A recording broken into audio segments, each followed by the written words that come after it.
I still love my dad after all of this. I mean, he's the only one I'll ever have. But you might have a hard time believing me once this post is over. I'm getting ahead of myself though. Let me start by saying I only went into the stupid attic looking for some photos of myself as a toddler for journalism class. We were supposed to bring in our old baby photos, but I don't have any of those.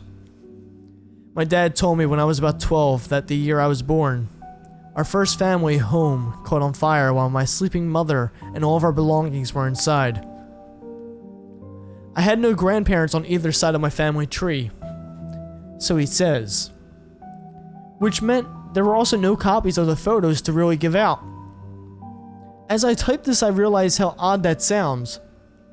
Come to think of it, my stepmother never had any family either. Just close friends from the neighborhood or church. I was just looking for my toddler photos, the closest baby photos that should exist of me. I first located the big green Rubbermaid full of family photos wedged between old baby clothes and cringy homemade Christmas ornaments from over the years. I pulled the green behemoth out of its spot and was about to walk down the stairs with it when I found a photo box labeled with the same year I was born, shoved in a space behind it on the floor. I nearly missed it, but a loose nail caught my pant leg and forced me to look at the spot. At first I couldn't believe what I was seeing. I was amazed.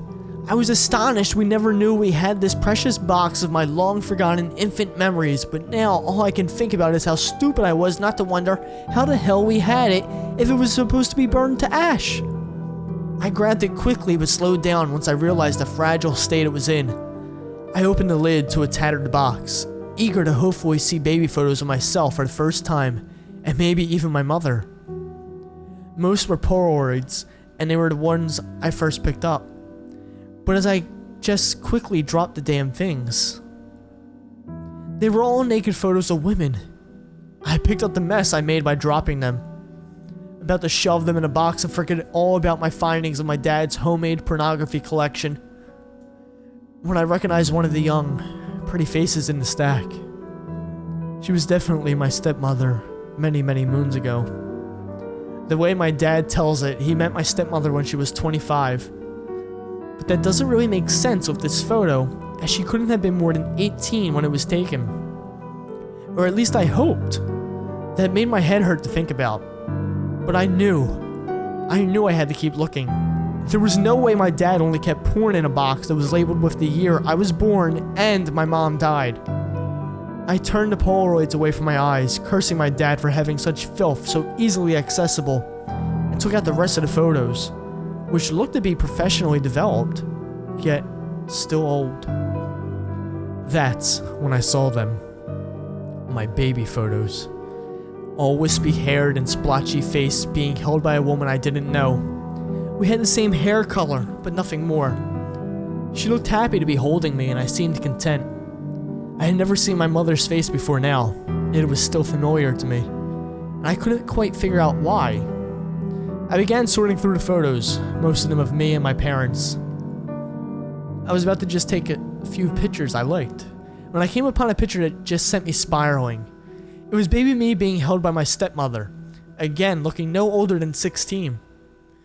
I tried telling myself maybe she was a very young-looking person, that all the girls I saw were just extremely youthful.